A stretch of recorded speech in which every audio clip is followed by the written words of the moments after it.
Shalom Bapak Ibu, selamat pagi. Ada semangat ya? Amin. Senang sekali Bapak Ibu boleh kembali berbagi kebenaran firman Tuhan pada pagi hari ini. Jadwal saya itu seharusnya 30 Juni kemarin, di minggu terakhir, minggu kelima bulan Juni. Tetapi karena ada rangkaian acara wisuda, jadi di switch ke akhir bulan ini. Nah, terima kasih juga pada kesempatan ini. Saya ucapkan terima kasih pada Bapak Ibu yang mendukung saya dan juga Musadaya ya, kami boleh menyelesaikan pendidikan kami sehingga mencapai suatu pencapaian. Ya, saya pikir pencapaian yang tidak mudah dan perlu dipertanggungjawabkan gitu ya.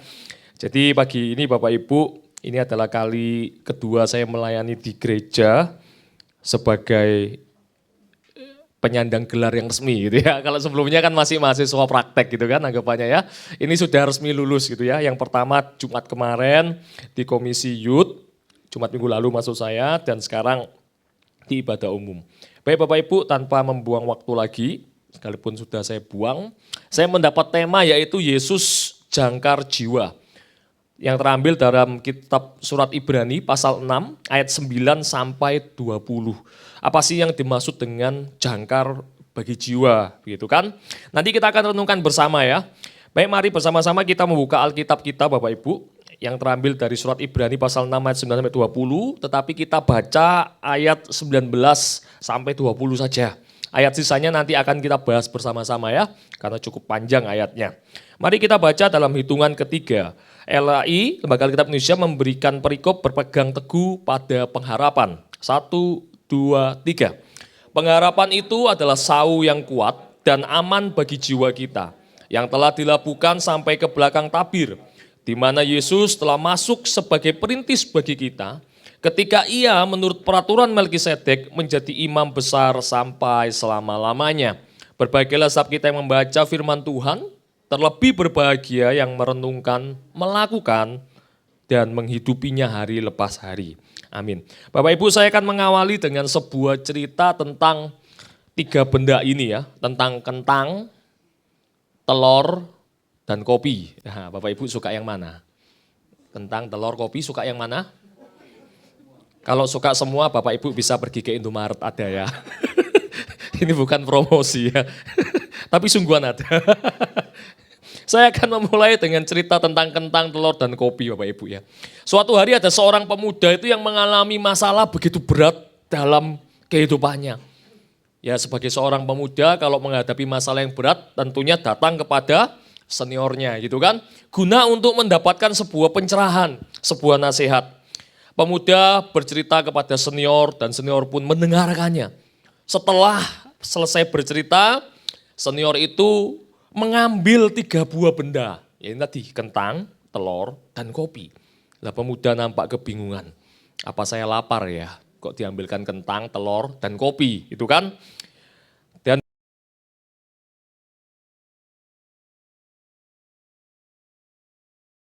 senior kemudian merebusnya bersama-sama. Direbuslah 3 benda ini dengan suhu yang sama, dengan debit air yang sama gitu ya. Artinya dengan tekanan yang sama. Masing-masing dari setiap benda ini mendapat tekanan yang sama. Setelah beberapa waktu selesai direbus, senior ini mulai menjelaskan. Perhatikan anak muda, dia mengambil benda pertama kentang. Kentang ini awalnya kuat dan keras. Kalau nggak percaya ini kalau kelempar ke kepala lumayan sakit ya. Nggak usah dicoba di rumah Bapak Ibu ya, pasti sakit gitu ya. Tapi setelah direbus, kentang ini menjadi apa? Empuk. Lembut gitu ya, tidak kuat lagi dan mudah hancur bukan? Kemudian dia mengambil telur, coba perhatikan telur ini. Telur ini begitu rapuh, kulitnya tipis sebelumnya.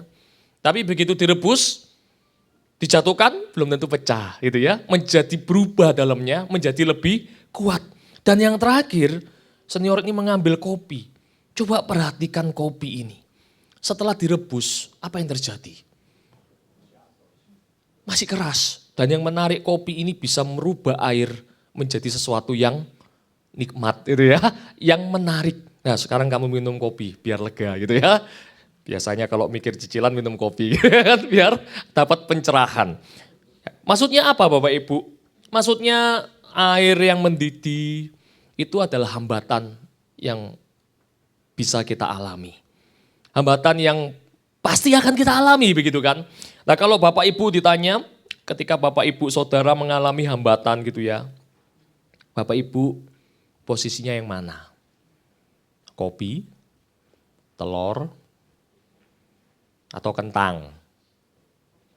Hah? Atau susu telur madu jahe, saya juga mau kalau itu ya.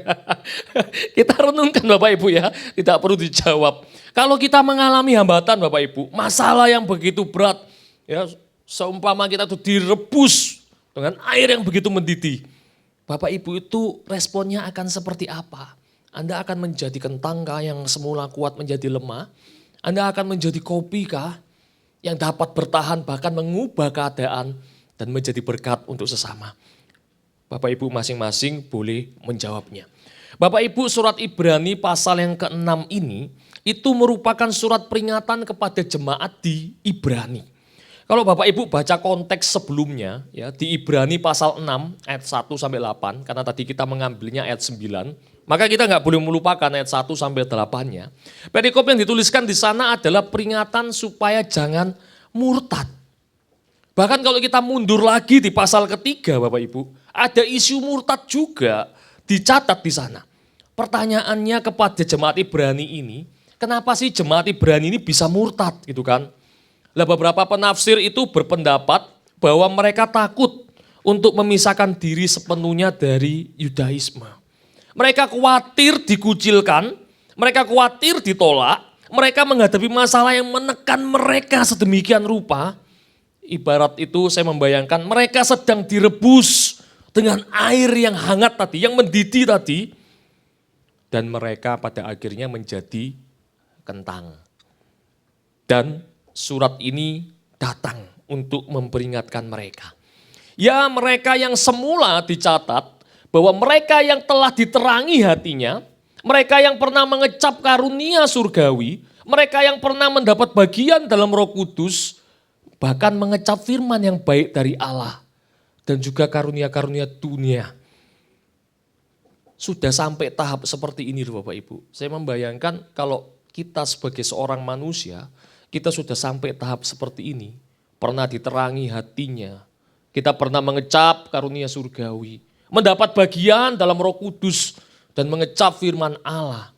Itu adalah sesuatu pencapaian yang luar biasa.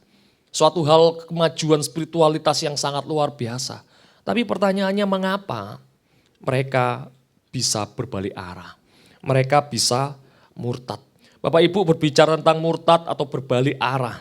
Jika kita aplikasikan ke dalam kehidupan kita sekarang, maka saya muncul sebuah pertanyaan. Apa sih sebenarnya yang membuat kita mengalami kemunduran sebagai seorang yang hidup dalam Kristen?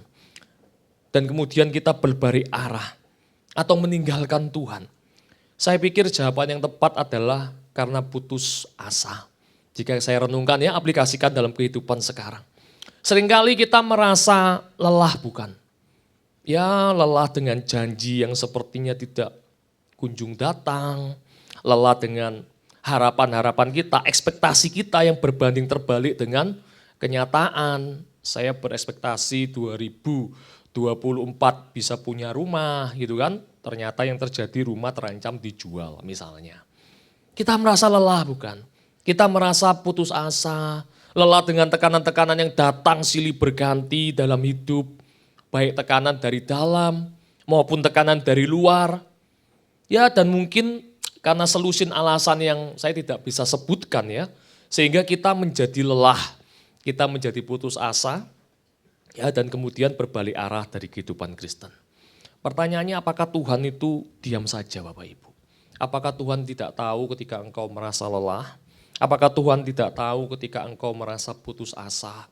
Apakah Tuhan tidak tahu ketika engkau sedang terhimpit, tertindas gitu ya, tertekan? Saya pikir Tuhan itu tahu Bapak Ibu ya. Tuhan menyuruh hambanya untuk mengirimkan surat kepada jemaat di Ibrani. Karena Tuhan tahu tentang penderitaan mereka. Dan jika hari ini Bapak Ibu kita belajar dari kitab Ibrani ini, maka saya mau katakan Tuhan juga tahu kok tentang penderitaan setiap kita. Kalau yang lalu Tuhan tahu penderitaan jemaat Ibrani, Ia menyuruh hambanya Paulus untuk datang menyampaikan surat itu, menyampaikan isi hatinya. Maka pada pagi hari ini Tuhan juga tahu kok penderitaan setiap kita. Setiap kita yang putus asa, lelah mungkin, Tuhan tahu. Dan mari kita belajar bagaimana suara Tuhan itu kepada jemaat di Ibrani. Kita belajar melalui 3 poin saja Bapak Ibu yang dapat kita pelajari. Poin yang pertama yang terambil dari ayat 10 yaitu Tuhan tidak melupakan setiap kita.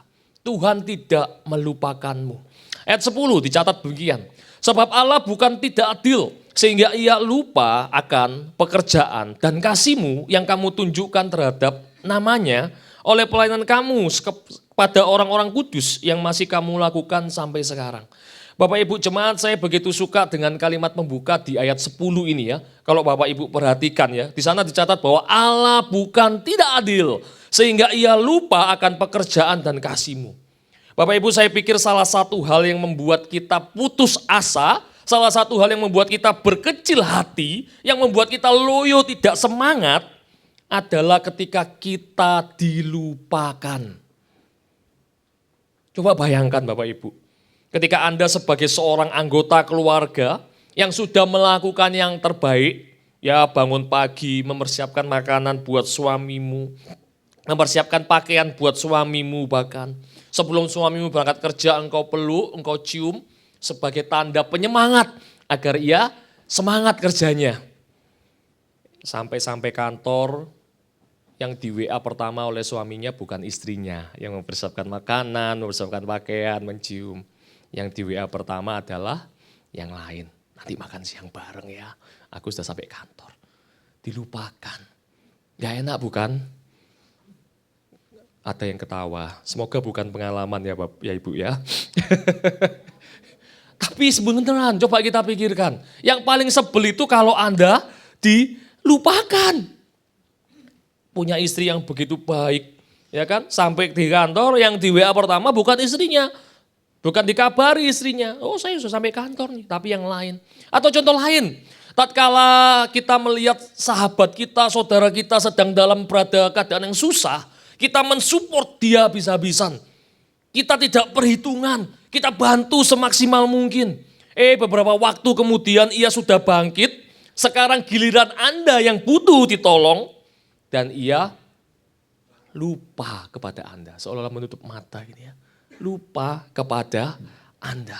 Seolah-olah kebaikan dan kasihmu yang sudah engkau lakukan dengan bersusah payah itu menguap begitu saja. Atau mungkin contoh dalam dunia pelayanan, dunia kekristenan. Oh Anda telah melayani Tuhan, Anda telah bermisi mengabarkan Injilnya misalnya. Tetapi kok seperti ini saja ya Tuhan hidupku ya Tuhan. Kok gak ada terobosan perubahan ya Tuhan ya. Mungkin Anda merasa begitu, begini-begini saja. Tidak ada yang berubah. Dan Anda mulai berseru mungkin Bapak Ibu. Saya merasa Tuhan melupakan saya. Anda jengkel bukan? Anda sebel bukan? Dan ketika hal ini Anda buai, kesebelan karena dilupakan ini, kejengkelan karena dilupakan ini, Anda sudah berada di dalam sebuah potensi untuk berbalik arah. Murtad. Ya mungkin enggak secara terang-terangan mendeklarasikan saya murtad gitu. Tapi ya ke gereja sudah asal ke gereja. Ya statusnya orang Kristen tapi yang dilakukan bukan secara orang Kristen. Ya saya mau katakan Anda sebenarnya sudah berbalik arah. Anda sebenarnya sudah murtad. Dan mungkin salah satu penyebabnya adalah Anda lelah. Anda putus asa. Dan hal itu begitu menghancurkan kehidupanmu, menghancurkan semangatmu, menghancurkan jiwamu. Bapak Ibu, jika Anda merasa seperti itu saat ini, saya mau katakan Anda sedang tidak baik-baik saja gitu ya. Anda sedang salah, Anda sedang terintimidasi dengan hal-hal yang tidak Tuhan inginkan. Tuhan tidak pernah melupakanmu kok. Tuhan selalu mengingat. Kitab Ibrani ini mencatat dengan jelas bahwa hal yang kamu kerjakan untuk orang lain di dalam nama Tuhan, Tuhan tidak akan melupakannya. Anda bangun pagi-pagi datang lebih awal ke gereja untuk menyambut jemaat di gereja. Tuhan tidak akan melupakanmu. Anda berjerih lelah memberikan suaramu untuk Tuhan. Anda berjerih lelah bermain musik untuk Tuhan. Tuhan tidak akan melupakanmu. Anda berjadi lelah, bekerja siang malam, masih memikirkan gereja, memberikan tenaga waktumu, bahkan uangmu untuk Tuhan. Saya mau katakan Tuhan tidak akan melupakanmu. Dia sekali-kali tidak akan pernah melupakanmu. Oh, ayat 10 yang kita baca ini begitu menarik Bapak Ibu. Dikatakan sebab Allah bukan tidak adil. Saya merenungkan, saya mendapati demikian Bapak Ibu. Jika Tuhan lupa akan hal-hal yang telah Anda korbankan, tentang cara-cara yang Anda perjuangkan untuk melayaninya, untuk mencintai Dia dan umatnya, itu akan menjadi tidak adil baginya. Yang pertama-tama merasa tidak diuntungkan itu adalah Tuhan. Yang pertama-tama merasa tidak diadilkan itu adalah Dia sendiri, bukan kita. So kita nggak perlu protes kepada Tuhan, Ia sendiri akan melanggar karakternya. Jika Ia lupa akan hal-hal yang telah Anda lakukan untuknya. Jadi Bapak Ibu, saya pikir bersukacitalah, terhiburlah, semangatlah. Yakinlah Tuhan itu akan adil. Ia adalah Tuhan yang sungguh adil. Ia akan selalu ingat Anda dan saya Bapak Ibu. Sebab jeripaya setiap kita di dalam Tuhan itu tidak akan sia-sia. Bagi Tuhan itu sangat berharga. Sungguh sangat berharga jeripaya setiap kita bagi Tuhan. Mari kita melihat ayat 11 yang dicatat demikian. Tetapi kami ingin supaya kamu masing-masing menunjukkan kesungguhan yang sama untuk menjadikan pengharapanmu suatu milik yang pasti sampai pada akhirnya. Bapak Ibu, jika Tuhan yang adil itu tidak melupakan apa yang telah kita lakukan, maka Ia juga tidak akan melupakan apa yang sekarang kita lakukan untuknya. Dan juga apa yang kita lakukan untuknya esok hari, Tuhan itu tidak akan melupakannya. Sekali lagi jalanlah hidupmu dengan kesungguhan, dengan keyakinan penuh, harapan sampai pada akhirnya. Sampai pada akhirnya. Bapak Ibu, jika kita renungkan di dalam kehidupan kita, khususnya saya merenungkan firman Tuhan itu begitu tajam ya Bapak Ibu ya. Sebelum menusuk Bapak Ibu mungkin ya, saya mempersiapkan itu sudah merasa kayak dibeteti gitu ya, kena gitu ya, kena sendiri. Saya merenungkan begini Bapak Ibu ya, Tuhan itu bekerja di dalam kita, amin ya. Bapak Ibu percaya bahwa Tuhan itu bekerja di dalam kita ya. Tuhan bekerja melalui kita, maka logikanya kita itu akan dapat bekerja sampai akhir bersama Dia. Pasti. Oh karena Tuhan tuh bekerja di dalam kita kok. Tuhan tuh bekerja melalui kita kok. Maka saya percaya kita itu akan dapat bekerja sampai akhir bersama Dia. Bapak Ibu jemaat, Anda dan saya dapat menjalani hidup sebagai sebuah kesaksian yang dahsyat, yang memberkati buat sesama. Untuk menyatakan bahwa Tuhan itu bekerja dalam segala sesuatu sampai akhir hidup Anda, sampai akhir hidup saya. Amin Bapak Ibu. Bapak Ibu rindu bekerja bersama Tuhan sampai akhir hidupmu? Amin? Amin. Harus amin ya Bapak Ibu ya. Bapak Ibu percaya kita bisa bekerja bagi Dia dan menjadi kesaksian bagi Dia sampai akhir hidup kita. Bukankah itu yang kita rindukan, bukan? Bapak Ibu percaya atau Bapak Ibu ragu? Ya mungkin ada keraguan gitu ya. Bisa enggak ya kita menjadi begitu sampai akhir hidup kita? Ayat 12 itu memberikan kita nasihat Bapak Ibu. Dikatakan demikian. Agar kamu jangan menjadi lamban, tetapi menjadi penurut-penurut mereka yang oleh iman dan kesabaran mendapat bagian dalam apa yang dijanjikan oleh Allah. Bapak Ibu, kata yang saya garis merah itu lamban, itu dalam terjemahan lain dituliskan sebagai malas, lalai, lesu. Dan kalau saya membuka Alkitab terjemahan lain, yaitu terjemahan TSI, terjemahan sederhana Indonesia ya. Kalau Bapak Ibu masuk ke Alkitab Sabda gitu ya, di internet Bapak Ibu akan melihat banyak terjemahan-terjemahan lain yang diakui. Dicatat demikian, jangan malas berjuang. Ikutilah teladan-teladan saudara-saudarimu seiman yang kita yang sudah lebih dulu meninggal dunia dan sekarang hidup bersama Tuhan Yesus. Perhatikanlah bahwa mereka teguh bertahan dalam keyakinan penuh kepada Kristus sampai akhir hidup mereka. Pikirkanlah betapa sekarang mereka sedang menikmati semua janji Allah. Jadi Bapak Ibu, lamban, malas, lalai, lesu itu dikaitkan dengan konteks perjuangan di dalam hidup sebagai hidup Kristen. Hidup setiap kita. Perjuangan apa sih? Itu tadi, perjuangan sebagai anak-anak Tuhan, sebagai seorang pengikut Kristus. Bapak Ibu coba bayangkan, menjalani kehidupan Kristen sebagai seorang pengikut Kristus yang lambat, yang malas, yang lalai, bahkan yang lesu. Saya melihatnya seolah-olah tidak ada semangat lagi gitu ya, untuk menjalani kehidupan. Itu sangat bertolak belakang dengan ciri-ciri kita sebagai anak Tuhan. Seharusnya kehidupan seorang Kristen itu membara, menyala-nyala. Kalau kata Gen Z itu menyala bangku gitu ya. Lagi viral gitu ya. Seharusnya kehidupan kita itu seperti itu. Bukan yang kehidupan yang lamban, yang malas, yang lalai untuk memperjuangkan. Kita tidak akan bisa sampai akhir hidup bersama dengan Tuhan jika kita lamban, malas, lalai, lesu dalam berjuang sebagai seorang Kristen. Dan inilah yang Tuhan ingin kita lakukan Bapak Ibu. Tuhan ingin kita terus berjuang bersamanya. Dengan tidak lamban, dengan tidak malas, dengan tidak lalai, dengan tidak lesu. Kita sudah dicangkokkan, kita sudah dipasang kuk bersama dengan Tuhan. Bapak Ibu tahu dipasang kuk itu ya. Dipasang kuk itu selalu didesain untuk dua Bapak Ibu ya, bukan untuk sendirian. Jadi kalau ada kerbau, yang dikuk itu berarti dua kerbau dikuk jadi satu. Artinya jalannya itu harus seirama Bapak Ibu. Kalau kerbau yang A berjalan lebih cepat, apa jadinya? Jatuh. Atau kalau yang kerbau B berjalan lebih lambat, apa jadinya? Jatuh. Tidak akan berjalan. Mungkin berhenti setempat, tarik menarik. Dan kita ini sudah dikukkan bersama dengan Tuhan. Jadi kita nggak boleh lamban, kita nggak boleh malas, kita nggak boleh lalai, kita nggak boleh merasa lesu dalam hidup ini. Kita harus berjalan seirama dengan Tuhan.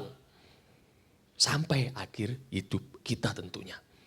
Dan berita baiknya, kita disuruh meneladani pendahulu kita. Yang berjuang sampai akhir dan dicatat di sana. Dan kini telah mendapat bagian apa yang dijanjikan Allah. Wah, saya pikir ini sesuatu yang indah Bapak Ibu. Mari kita melihat ayat 13. Ayat 13 dicatat Bapak Ibu ya. Sebab ketika Allah memberikan janjinya kepada Abraham, ia bersumpah demi dirinya sendiri karena tidak ada orang yang lebih tinggi daripadanya. Ayat 13 ini memberikan penjelasan tentang seorang tokoh besar di dalam perjanjian lama yang bernama Abraham yang patut untuk kita teladani. Karena tadi di ayat 12 itu mengindikasikan bahwa kita itu harus meneladani, kita itu harus meniru gaya hidup seorang tokoh, maka ayat 13 ini diperjelas. Tokoh siapa yang dimaksud adalah Abraham. Yuk kita meneladani Abraham. Ketika saya bilang Bapak Ibu mari kita meneladani Abraham, itu artinya bukan teladan istrinya yang lebih dari satu yang harus kita teladani gitu kan. Nanti bapak-bapak salah paham sama saya gitu ya, salah menafsirkannya. Teladani Abraham. Pamit sama istrinya, cari istri lagi. Kan saya mau seperti Abraham, istri saya banyak. Bapak Ibu, Abraham adalah seorang yang luar biasa. Ayat 14 sampai 15 mencatatnya. Mencatat bahwa Abraham itu menerima janji Tuhan akan berkat yang berlimpah-limpah dan akan membuatnya menjadi sangat banyak. Bapak Ibu mau diberkati secara berlimpah-limpah. Amin. Amin. Teladani Abraham. Teladan apa yang perlu kita lakukan? Ia menanti dengan sabar Bapak Ibu. Dicatat di ayat 15. Ia menanti dengan sabar. Dan hasil dari kesabarannya, Abraham mendapatkan hal yang dijanjikan tersebut. Apa buktinya? Oh kita semua sudah melihat buktinya janji Abraham digenapi. Melalui Ishaklah janji Abraham digenapi. Dan juga melalui keturunan-keturunan Ishaklah janjinya itu semakin digenapi. Sampai puncaknya Kristus Yesus itu lahir dari keturunan Abraham dan Ishak. Itu adalah sebuah janji yang tergenapi.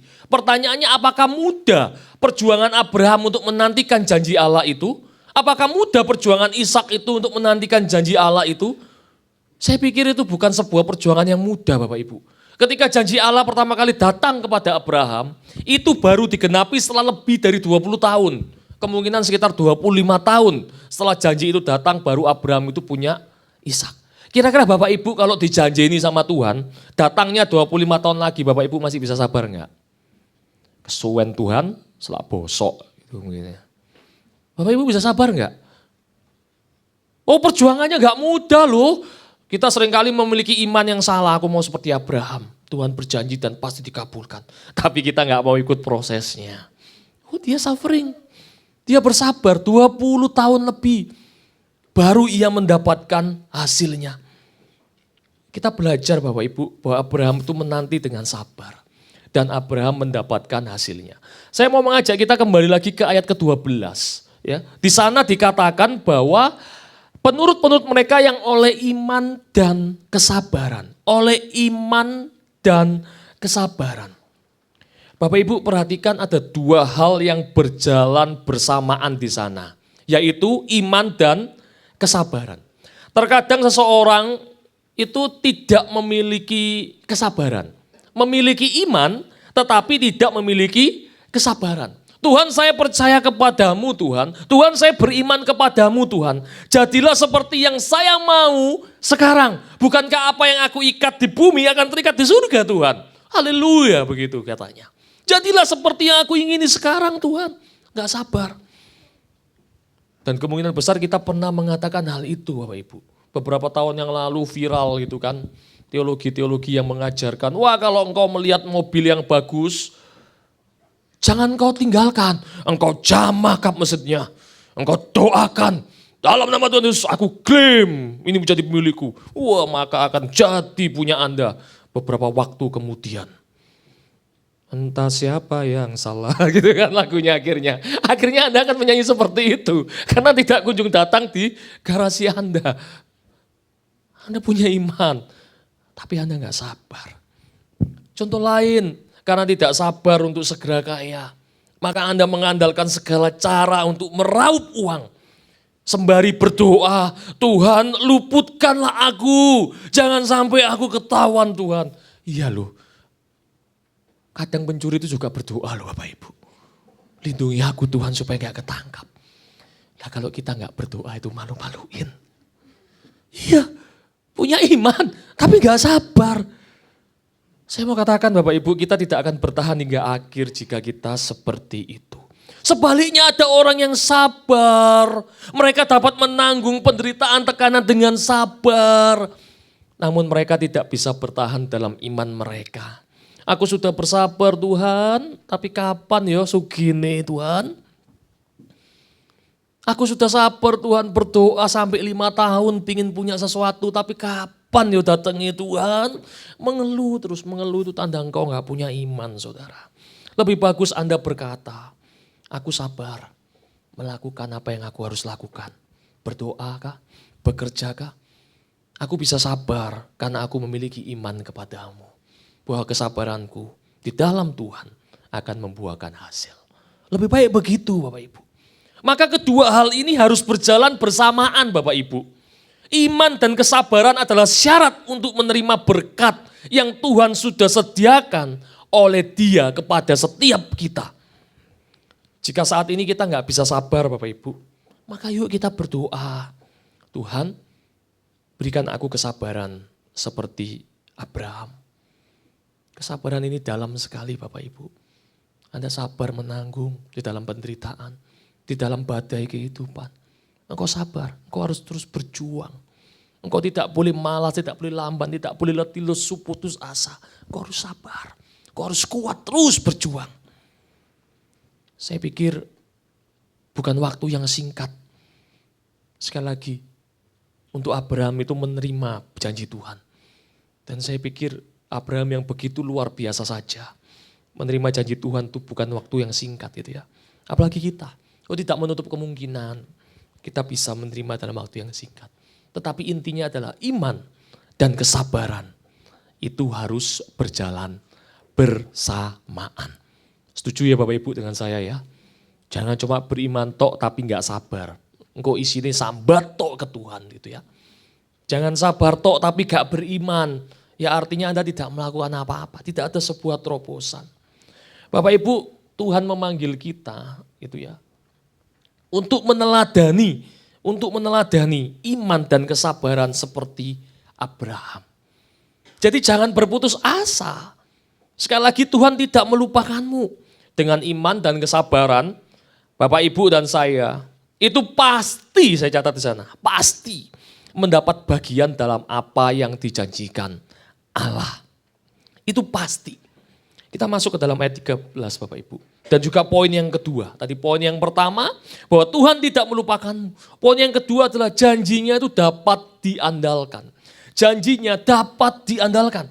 Ayat 13 mencatat tadi sudah kita baca bahwa ketika Allah memberikan janji, Allah itu melakukan sebuah langkah profetik bahwa Allah itu melakukan sumpah Bapak Ibu.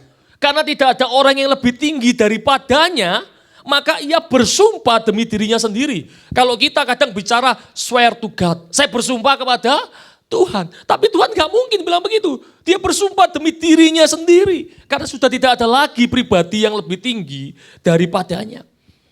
Pertanyaannya kenapa Allah yang pribadi yang lebih tinggi itu sampai harus bersumpah kepada kita manusia yang lebih rendah daripada dia. Ayat 16 sampai 17 itu memberikan jawaban Bapak Ibu. Dikatakan bahwa sebab manusia bersumpah demi orang yang lebih tinggi dan sumpah itu menjadi suatu pengokohan baginya. Ayat 17, karena itu untuk lebih meyakinkan mereka yang berhak menerima janji itu akan kepastian putusannya. Allah telah mengikat dirinya dengan sumpah. Jadi kenapa Allah bersumpah? Jelas Bapak Ibu Saudara, untuk mengkokohkan, untuk menjadi sebuah kepastian yang tidak bisa terbantahkan. Jadi ketika Allah berjanji, ia bersumpah, secara sederhana pasti akan terjadi. Amin. Saya pikir itu sebuah hal yang begitu indah. Saya membayangkan ketika kita harus bersumpah Bapak Ibu. Coba Bapak Ibu bayangkan.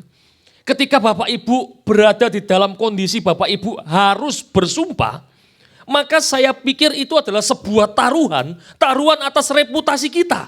Reputasi kita yang sedang dipertanyakan bukan? Saking sebelnya gitu kan, kesel. Sumpah, aku tidak melakukan itu. Karena reputasi kita dipertanyakan bukan? Dipertaruhkan, diragukan bukan seringkali. Mengapa sih Allah itu harus mengambil sumpah itu gitu loh. Saya pikir Allah itu sedang mempertaruhkan reputasinya kepada kita Bapak Ibu. Allah sedang mempertaruhkan karakternya kepada kita. Allah sedang mempertaruhkan apakah ia dapat engkau percaya atau tidak di hadapan kita. Apakah ia dapat diandalkan dan menepati janjinya atau tidak. Saya pikir Allah gak perlu deh melakukan hal yang sampai sedemikian rupa. Tapi ia lakukan loh. Dan saya merinding membacanya Bapak Ibu. Saya merefleksikan, aku Tuhan mempertaruhkan diriku. Aku Tuhan mempertaruhkan ketuhananku. Aku Tuhan mempertaruhkan jika aku tidak memenuhi janjiku. Kamu manusia boleh saja datang. Boleh saja mempertanyakan kepadaku. Apakah aku benar Tuhan atau bukan? Dan kabar baiknya Bapak Ibu, kita sudah tidak perlu mempertanyakan ketuhanan Tuhan kita. Karena dia benar adalah Tuhan. Karena dia benar adalah Tuhan. Di lain sisi ini mengandung makna bahwa kita tahu Bapak Ibu, janjinya itu dapat diandalkan.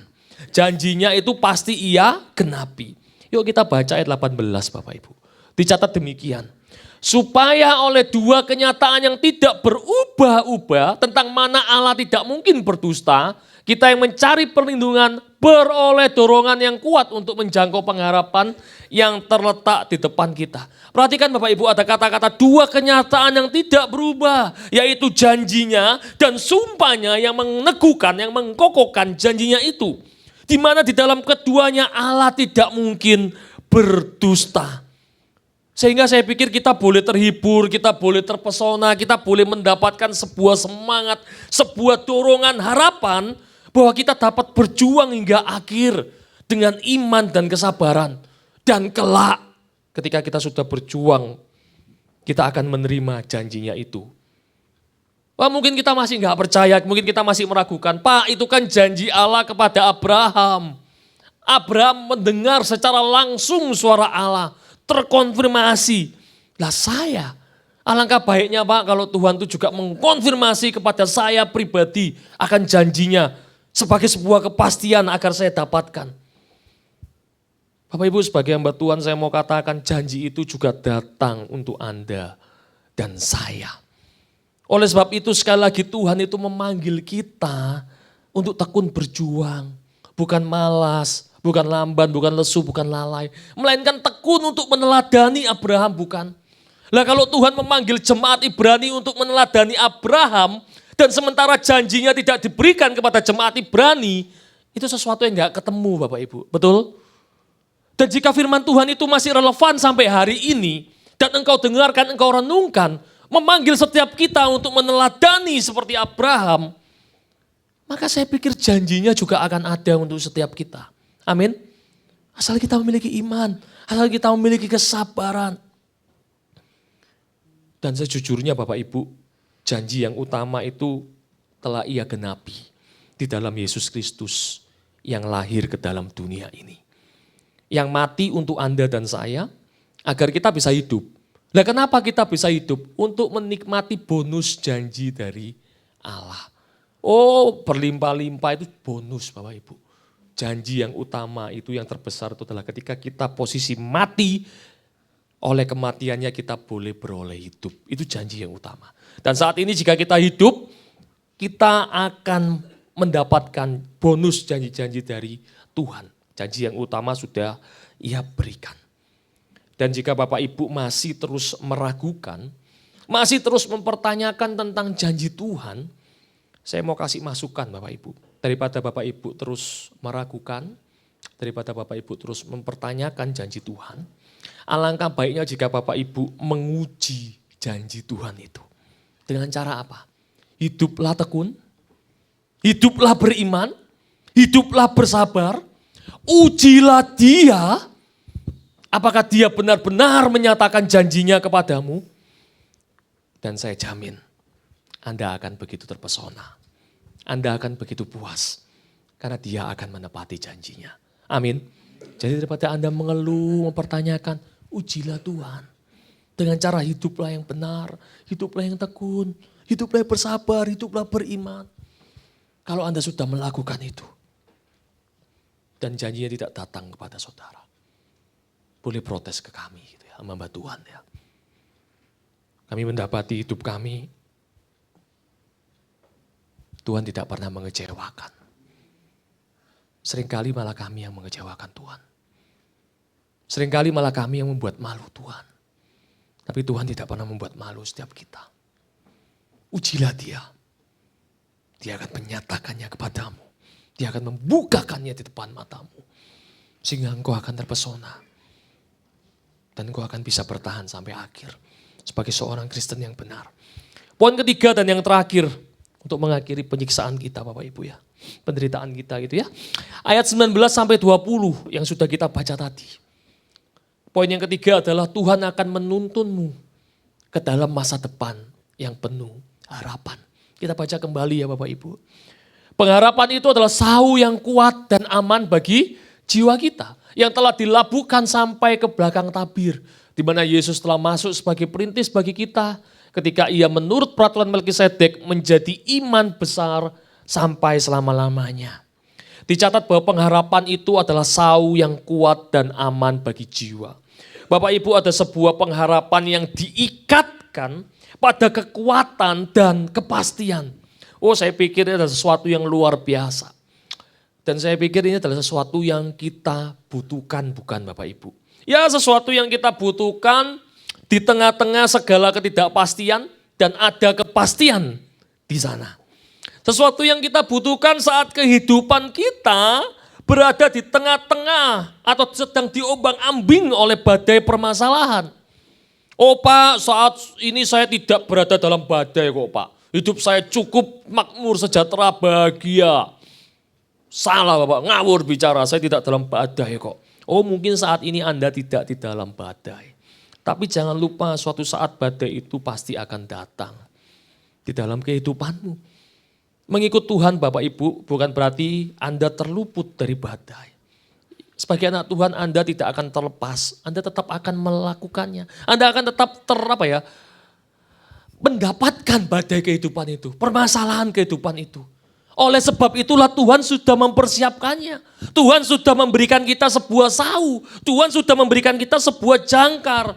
Jangkar pengharapan yang ditegakkan masuk ke dalam batu karang yang kokoh.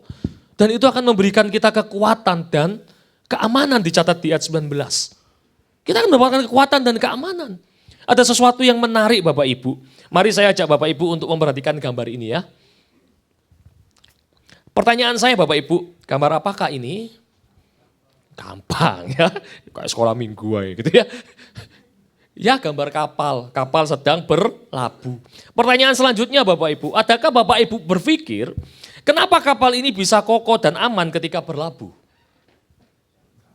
Betul, karena kapal ini memasang jangkar, betul ya?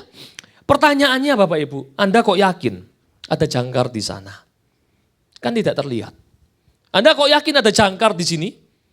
Kan tidak terlihat. Tadi saya tanya sebelumnya, kenapa kapal ini bisa bersandar dengan kokoh dan aman? Bapak Ibu menjawab karena ada. Anda kok yakin? Dari mana? Mana? Bawa mana? Ini rantai, mana jangkarnya? Di dalam. Pasti. Pasti. Kan gak terlihat. Kok bisa bilang pasti? Coba bandingkan dengan gambar ini. Lah kalau ini pasti. Ada jangkarnya betul? Kenapa? Terlihat, tapi belum dimasukkan. Ada kan tapi? Nah ini kok Anda kok bilang bisa pasti? Kan nggak terlihat Bapak Ibu.